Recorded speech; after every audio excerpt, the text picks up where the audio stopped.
서울 강남구의 한 신축 오피스텔. 24평짜리 집에서 지혜는 하루 중 가장 좋아하는 시간을 맞이하고 있었습니다. 오후 6시 반 회사에서 돌아와 현관문을 열면서 느끼는 그 안도감 말입니다. 마케팅팀 대리로 일하는 그녀에게 이 집은 단순한 거주 공간 이상이었습니다. 혼자 힘으로 모은 돈과 남편 민수와 함께 대출을 받아 마련한 이곳은 그녀 인생의 첫 번째 성취였거든요. 여보, 왔어? 민수가 거실 소파에서 노트북을 보며 인사했습니다. 중견기업 IT팀 과장인 그는 재택근무가 많아서 지혜보다 먼저 집에 도착하는 경우가 잦았어요.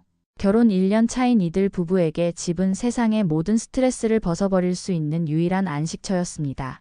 오늘 회의가 길어져서 늦었어. 저녁 뭐 먹을까? 지혜는 구두를 벗으며 말했습니다. 이런 소소한 일상이 그녀는 좋았어요. 각자의 일과를 마치고 둘만의 공간에서 보내는 시간들. 냉장고를 열어 재료를 확인하고 함께 요리하거나 배달음식을 시켜 먹으며 하루를 마무리하는 것들이 말입니다. 그런데 그날 밤 예상치 못한 일이 벌어졌습니다. 밤 9시쯤 현관 비밀번호 소리가 들리더니 문이 열리는 소리가 났어요. 지혜와 민수는 서로를 바라봤습니다. 택배도 아니고 방문 예정도 없었는데 누가 올까요? 민수야, 엄마 왔다. 시어머니 박말순의 목소리였습니다. 61살의 그녀는 남편을 일찍 여의고 아들 하나만 바라보며 살아온 분이었어요. 손에는 큰 봉지를 들고 있었습니다. 어머니, 갑자기 어떻게? 지혜가 당황하며 일어섰습니다. 사전 연락도 없이 밤늦게 오시다니 무슨 일이 있으신 건가 싶었거든요. 갑자기가 뭐야? 우리 민수 집인데? 반찬 좀 해다 주려고 왔지. 너희 둘 다 바쁘니까 제대로 못 먹을 것 같아서. 박말수는 자연스럽게 신발을 벗고 집 안으로 들어왔습니다. 마치 자신의 집처럼 말이에요. 지혜는 뭔가 이상한 기분이 들었지만 시어머니의 호의를 거절할 수는 없었습니다. 고맙습니다, 어머니. 그런데 비밀번호는 어떻게? 민수가 알려줬지. 우리 아들 효자야, 효자. 민수는 멋쩍게 웃으며 고개를 긁적였어요. 언제 어머니께 비밀번호를 알려드렸는지 지혜에게 말하지 않았던 겁니다. 지혜는 속으로 약간의 불편함을 느꼈지만 애써 미소를 지었습니다. 시어머니의 마음이야 고마우니까요. 하지만 그날 이후 상황이 달라지기 시작했습니다. 다음 날 오후 지혜가 회사에서 일하고 있을 때 민수에게서 전화가 왔습니다. 여보, 엄마가 또 와서 청소하고 가셨어. 고마운 일이지? 지혜는 휴대폰을 귀에 댄 채 잠시 말문이 막혔어요. 또 왔다고요? 연락도 없이? 또 오셨다고? 언제? 점심시간쯤? 나도 회사에 있었는데 집에 오니까 정리정돈이 다 되어 있더라고. 냉장고도 정리해 주시고. 전화를 끊고 난 후 지혜는 묘한 기분이 들었습니다. 분명 좋은 뜻으로 해주신 일인데 왜 이렇게 찜찜할까요? 자신이 나쁜 며느리인 것 같은 죄책감도 들었어요. 집에 돌아가니 정말로 집안이 깔끔하게 정리되어 있었습니다. 하지만 뭔가 어색했어요. 지혜만의 방식으로 배치해둔 물건들이 다른 곳에 있었거든요. 화장대 위에 화장품들, 책상 위에 서류들, 심지어 침실 옷장 안까지 정리되어 있었습니다. 어머니가 침실까지 정리해 주셨네. 지혜가 조심스럽게 물었습니다. 아, 그러게. 속옷까지 다 개어놓으셨더라고. 우리 엄마 정말 세심하시지? 민수는 대수롭지 않게 답했지만 지혜는 얼굴이 화끈거렸어요. 시어머니가 자신의 속옷을 만졌다는 생각에 말이죠. 아무리 가족이라고 해도 너무 사적인 영역까지 침범한 것 같았습니다. 그 후로 박말순의 방문은 일상이 되었어요. 이틀에 한 번, 때로는 매일. 항상 예고 없이 나타나서는 청소를 하거나 음식을 해놓고 가셨습니다. 어떨 때는 지혜가 집에 있을 때도 아무렇지 않게 들어와서는 이것저것 정리해 주셨죠. 지혜야, 너 화장품 너무 많이 사는 것 아니야? 여자가 이렇게 꾸미는 데만 신경 쓰면 어떻게 해? 냉장고에 왜 이런 음식들만 있어? 우리 민수 몸에 안 좋은 것들만 골라서 사니? 박말수는 며느리를 위한다는 명목으로 지혜의 생활 방식에 대해 하나씩 지적하기 시작했습니다. 지혜는 점점 자신의 집에서도 편안함을 느끼지 못하게 되었어요. 여보, 어머니께 말씀드려봐. 오실 때 미리 연락 좀 해달라고. 지혜가 조심스럽게 민수에게 말했습니다. 왜? 엄마가 뭘 잘못했는데? 우리 도와주려고 하시는 건데? 그게 아니라 갑자기 오시면 당황스럽잖아. 엄마니까 괜찮은 거 아니야? 너도 이제 우리 가족이잖아. 민수의 태도는 단호했습니다. 엄마니까 괜찮다는 그의 말이 지혜에게는 칼처럼 꽂혔어요. 그럼 자신의 불편함은 대체 뭐란 말인가요? 지혜는 회사 동료들과 점심을 먹으며 자신의 고민을 털어놓았습니다. 같은 팀 선배인 수진과 후배 영미가 함께였어요. 그건 좀 심한 것 같은데 아무리 시어머니라고 해도 미리 연락은 해야지. 수진이 고개를 끄덕였습니다. 맞아요, 언니. 집은 개인적인 공간인데 저라면 진짜 힘들 것 같아요. 영미도 지혜의 편을 들어줬어요. 하지만 문제는 민수였습니다. 남편이 이해해주지 않으니 어떻게 해결할 도리가 없었거든요. 남편분께 더 강하게 말씀해보세요. 부부 사이의 소통이 제일 중요해요. 수진의 조언을 듣고 지혜는 그날 밤 민수와 진지한 대화를 시도했습니다. 하지만 결과는 예상했던 것보다 훨씬 나빴어요. 지혜야, 너 요즘 이상해. 엄마한테 왜 이렇게 예민하게 굴어? 예민한 게 아니라 불편하다는 거야. 집은 우리 둘만의 공간이잖아. 우리 둘만의 공간? 엄마가 남인가? 가족인데 뭐가 문제야? 민수의 목소리가 점점 높아졌습니다. 지혜도 참고 있던 감정이 터져나왔어요. 가족이라고 해서 사생활까지 침범해도 된다는 뜻이야? 나는 내 속옷을 시어머니가 만지는 게 싫어. 내 화장대를 뒤지는 것도 싫고 내가 없을 때 맘대로 들어오는 것도 싫다고. 지혜야, 너 지금 너무하는 거 아니야? 엄마가 얼마나 우리를 생각해서 그러시는데. 나는 내 엄마한테 침입당하는 기분이야. 이 집이 더 이상 내 집 같지 않아. 지혜의 목소리가 떨렸습니다. 그동안 참고 또 참았던 감정들이 한꺼번에 쏟아져 나왔거든요. 침입이라니. 너 지금 무슨 말을 하는 거야? 엄마는 가족이야. 피 한 방울 안 섞인 사람보다 우리 엄마가 우선이야. 민수의 마지막 말이 지혜의 가슴을 찔렀습니다. 피 한 방울 안 섞인 사람. 결국 자신은 진짜 가족이 아니라는 뜻인가요? 1년 동안 함께 살면서 이런 생각을 하고 있었단 말인가요? 그날 밤 지혜는 잠을 이루지 못했습니다. 민수는 화가 난 채로 소파에서 잤어요. 지혜는 천장을 바라보며 생각했습니다. 이런 식으로는 안 되겠다고. 뭔가 확실한 조치를 취해야 한다고 말이에요. 다음 날 아침 민수가 회사에 간 후 지혜는 현관문 비밀번호를 바꾸었습니다. 손이 떨렸지만 단호하게 새로운 숫자를 입력했어요. 그리고 민수에게 문자를 보냈습니다. 비밀번호 바꿨어. 시어머니 문제 해결되면 다시 알려줄게. 민수는 지혜의 문자를 보고 즉시 전화를 걸어왔습니다. 지혜야, 너 진짜 이런 식으로 나올 거야? 나는 진심이야. 내 사생활을 지키고 싶어. 비밀번호까지 바꾸다니. 너 정말 심하다. 하지만 지혜는 물러서지 않았습니다. 오히려 더욱 확고해졌어요. 직장 동료들의 조언이 머릿속에 맴돌았거든요. 내 인생의 주인공은 너야. 침해받지 마. 그날 오후 예상했던 일이 벌어졌습니다. 박말순이 집에 왔지만 문이 열리지 않았어요. 몇 번이나 비밀번호를 눌러봤지만 소용없었습니다. 결국 인터폰을 눌렀죠. 지혜야, 문이 안 열려. 비밀번호 바뀐 거야? 지혜는 심호흡을 하고 인터폰에 대답했습니다. 네, 어머니. 비밀번호를 바꿨어요. 앞으로는 연락하고 와주세요. 뭐, 연락하고 오라고? 내가 왜 우리 아들 집에 오는데 연락을 해야 해? 박말순의 목소리가 날카로워졌습니다.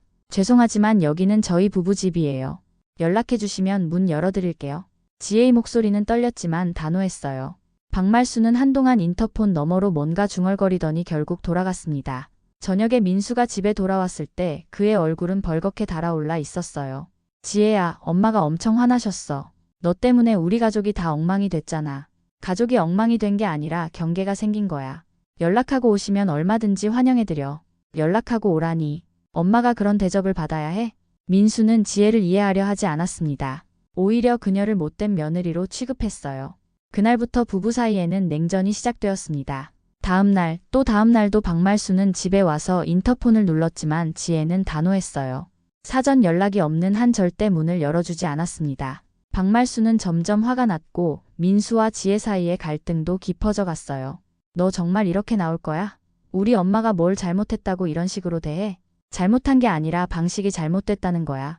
존중받고 싶어. 내 공간을 말이야. 하지만 민수는 여전히 지혜의 마음을 이해하지 못했습니다. 그에게는 어머니가 절대적인 존재였거든요. 어린 시절부터 아버지 없이 자신을 키워준 어머니를 거스를 수 없었어요. 지혜는 점점 외로워졌습니다. 남편마저 자신을 이해해주지 않으니 이 집에서 혼자인 것 같았거든요. 하지만 포기하지 않았습니다. 자신의 신념이 옳다고 믿고 있었으니까요. 상황은 지혜가 예상했던 것보다 훨씬 복잡해졌습니다. 민수는 어머니와 아내 사이에서 완전히 어머니 편을 들었고 지혜와의 대화 자체를 거부하기 시작했어요.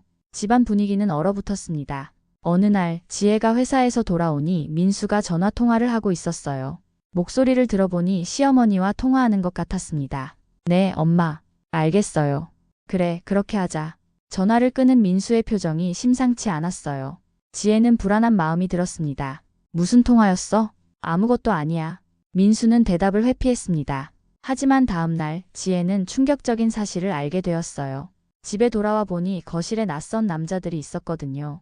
인테리어 업체 직원들이었습니다. 이게 뭐야? 아, 엄마랑 상의해서 집 좀 손보기로 했어. 주방이랑 화장실 타일 교체하고. 민수는 태연하게 말했습니다. 지혜는 귀를 의심했어요. 내 동의도 없이? 시어머니랑 상의해서? 우리 집인데 뭐 어때? 어차피 낡은 것들 바꿔야 했잖아. 지혜는 온몸에 힘이 빠졌습니다. 남편이 자신을 완전히 배제하고 시어머니와 집안일을 결정하다니. 이건 단순한 갈등을 넘어선 배신이었어요. 공사 중단해. 뭐? 지금 당장 공사 중단하라고. 내 동에 없는 공사는 인정 안 해. 지혜는 인테리어 업체 직원들에게 직접 말했습니다. 당황한 직원들은 민수를 바라봤고 민수는 얼굴이 빨갛게 달아올랐어요. 지혜야, 너 지금 뭐 하는 거야? 사람들 앞에서 이러지 마. 사람들 앞에서 이런 일을 벌인 건 당신이야. 내 이름도 등기부등본에 올라있는 집인데 내한테 허락도 안 받고. 그제서야 민수는 자신이 무엇을 했는지 깨달았습니다. 하지만 이미 늦었어요. 지혜의 분노는 극에 달했거든요. 미안해, 지혜야. 내가 생각이 짧았어. 미안하다고 해결될 일이 아니야. 당신은 지금까지 나를 동등한 배우자로 생각하지 않았어. 그날 밤 지혜는 중대한 결심을 했습니다. 온라인으로 변호사 사무실을 검색하기 시작했어요. 이혼 전문 변호사 말입니다. 더 이상 이런 식으로는 살 수 없다고 생각했거든요. 며칠 후 지혜는 실제로 변호사 사무실을 찾아갔습니다. 남편 명의로 된 집이지만 제가 계약금과 중도금 대부분을 냈어요. 이혼할 경우 재산 분할이 어떻게 되나요? 증빙 서류가 있으시면 기여분을 인정받을 수 있습니다. 통장 내역, 계약서 등을 준비해 주세요. 변호사의 말을 듣고 집에 돌아온 지혜는 차근차근 서류를 정리하기 시작했어요. 집 구입 당시의 모든 서류들, 자신이 낸 돈에 대한 증빙들을 하나씩 챙겼습니다. 민수는 지혜의 변화를 감지했지만 여전히 상황의 심각성을 깨닫지 못했어요. 오히려 지혜가 금방 포기하고 원래대로 돌아올 거라고 생각했습니다. 그의 이런 안일한 태도가 상황을 더욱 악화시켰죠. 어느 날 저녁 박말순이 다시 집 앞에 나타났습니다. 이번에는 더 오래 인터폰을 눌렀어요. 지혜야, 나야. 문 좀 열어줘. 할 말이 있어. 지혜는 인터폰 너머로 대답했습니다. 연락하고 오신다고 말씀드렸잖아요. 연락이 뭐가 그렇게 중요해? 나는 내 시어머니야. 며느리가 시어머니를 이렇게 대해도 되는 거야? 박말순의 목소리가 점점 커졌습니다. 아파트 복도에 울려 퍼질 정도였어요. 죄송하지만 약속은 지켜주셔야죠. 다음에 연락하고 와주세요. 이 철면 피한 계집이. 우리 민수가 너 같은 여자를 만나서 얼마나 고생인지 알아? 박말순이 문을 두드리며 소리를 질렀습니다. 지혜는 가슴이 뛰었지만 문을 열지 않았어요. 한참 후에야 박말순이 돌아갔습니다. 그날 밤 민수가 집에 돌아왔을 때 그의 얼굴은 일그러져 있었어요. 지혜야, 엄마가 아파트 복도에서 소리를 질렀다며? 우리 완전히 망신당했잖아. 그건 시어머니께서 하신 일이에요. 저는 조용히 대화하려고 했어요. 조용히 대화하려고 했다고? 문도 안 열어주면서? 민수의 목소리가 높아졌습니다. 당신 어머니께서 약속을 지키지 않으셨잖아요. 연락하고 오시기로 했는데. 약속. 너 정말 우리 가족을 남으로 생각하는구나. 가족이라고 해서 예의를 지키지 않아도 된다는 건 아니죠. 두 사람의 갈등은 더욱 깊어졌습니다. 민수는 지혜가 자신의 어머니를 모독한다고 생각했고 지혜는 민수가 자신을 전혀 이해하지 못한다고 느꼈어요. 며칠 후 민수는 폭탄 같은 제안을 했습니다. 지혜야, 우리 잠시 떨어져 살자. 뭐라고? 너랑 살기가 힘들어. 이런 식으로는 안 되겠어. 좀 식을 때까지 따로 살면서 생각해보자.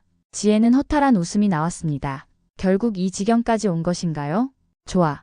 그럼 당신이 나가세요. 이 집 계약금 70%는 제가 냈으니까. 뭐, 내 명의로 된 집인데 내가 왜 나가? 그럼 저도 안 나가요. 제 집이기도 하거든요. 두 사람은 서로를 노려봤습니다. 1년 전만 해도 사랑으로 가득했던 이들이 이제는 원수처럼 마주하고 있었어요. 그날 밤 지혜는 마지막 결심을 했습니다. 변호사가 준비하라고 한 이혼 합의서를 작성하기 시작했어요. 더 이상 이런 관계를 지속할 수 없다고 판단했거든요. 다음 날 아침 민수가 출근 준비를 하고 있을 때 지혜는 식탁 위에 서류를 올려놓았습니다. 이혼 합의서였어요. 이게 뭐야? 민수는 서류를 보고 얼굴이 하얗게 질렸습니다. 이혼 합의서요. 당신이 가족을 선택했으면 저도 제 삶을 선택할게요. 지혜야, 너 정말 이러려고? 네. 더 이상 이런 식으로는 못 살겠어요. 당신은 절대 제 편이 되어주지 않을 거니까. 민수는 서류를 들여다봤습니다. 재산 분할 부분에서 지혜가 집의 절반을 요구하고 있었어요. 자신이 낸 돈에 대한 증빙 서류도 함께 첨부되어 있었습니다. 이건 내 집인데? 당신 명의지만 제 돈이 더 많이 들어간 집이에요. 변호사와 상담받고 작성한 거예요. 그제서야 민수는 상황이 얼마나 심각한지 깨달았습니다. 지혜가 정말로 이혼을 생각하고 있었던 거예요. 장난이 아니라 진짜로 말입니다. 지혜야, 우리 다시 이야기해보자. 이혼까지 할 필요는 없잖아. 이야기할 게 뭐가 있어요? 지금까지 당신은 한 번도 제 말을 들어주지 않았잖아요. 지혜의 목소리는 차갑고 단호했습니다. 1년 동안 쌓인 서운함과 분노가 그 목소리에 담겨 있었어요. 민수는 그날 회사에 가지도 못했습니다. 하루 종일 집에서 서류를 들여다보며 현실을 받아들이려 했어요. 지혜가 정말로 자신을 떠날 수도 있다는 사실을 말입니다. 오후에 박말순이 또 찾아왔습니다.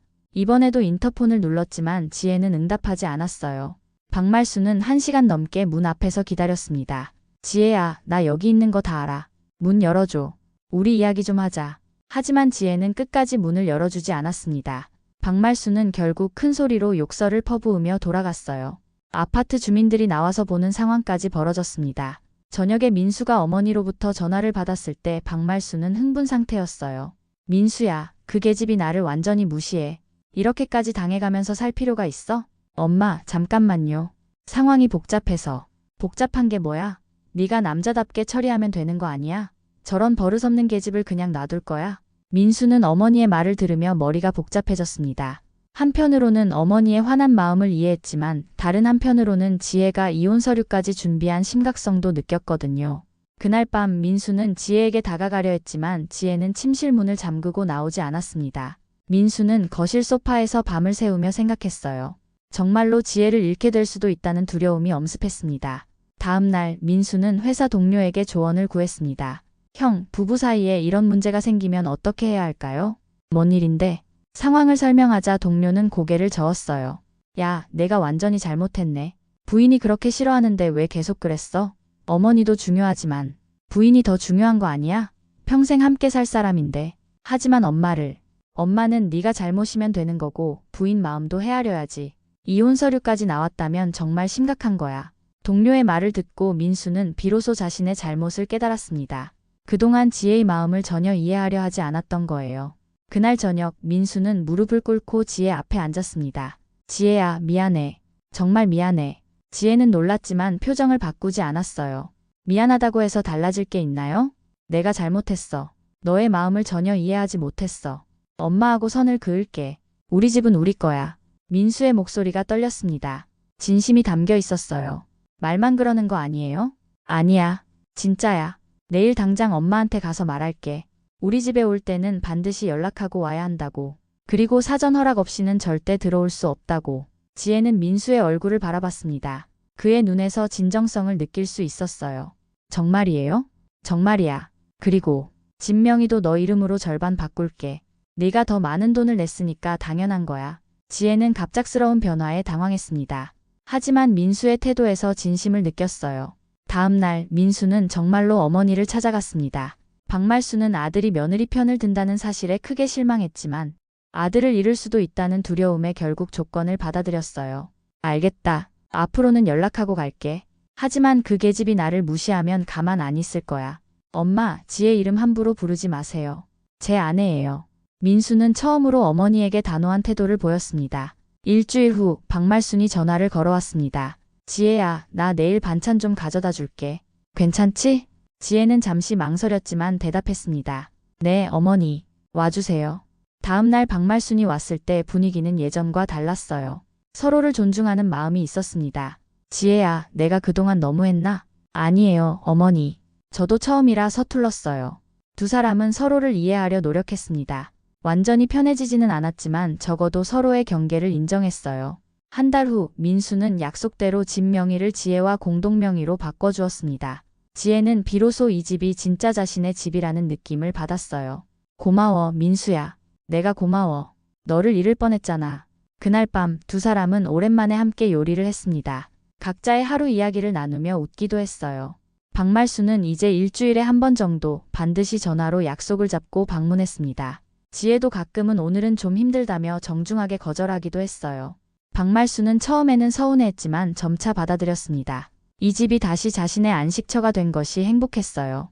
경계를 지키는 것이 사랑을 위협하는 게 아니라 오히려 더 건강한 관계를 만든다는 것을 깨달았습니다. 창밖으로 따뜻한 햇살이 들어왔습니다. 지혜와 민수는 조용히 커피를 마시며 평화로운 시간을 보냈어요. 그들만의 공간에서 그들만의 속도로 말입니다.